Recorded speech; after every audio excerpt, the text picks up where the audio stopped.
ఎన్టీఆర్ జిల్లా నందిగామ రైతుపేటలోని టీడీపీ కార్యాలయంపై దుండగుడు దాడి చేశారు. కార్యాలయంలో ఎవరూ లేని సమయంలో రాళ్లు విసరడంతో కిటికీ అద్దాలు ధ్వంసమయ్యాయి. అనంతరం టీడీపీ ఆఫీసుకు వచ్చిన నేతలు పోలీసులకు ఫిర్యాదు చేయడంతో ఘటనా స్థలాన్ని పోలీసులు పరిశీలించారు. సీసీ ఫుటేజ్ ఆధారంగా పోలీసులు దర్యాప్తు చేస్తున్నారు.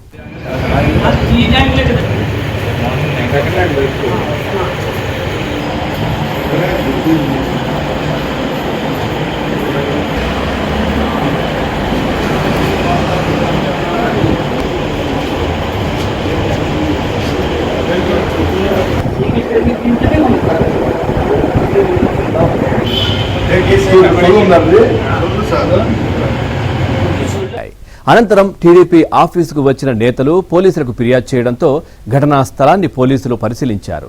సీసీ ఫుటేజ్ ఆధారంగా పోలీసులు దర్యాప్తు చేస్తున్నారు.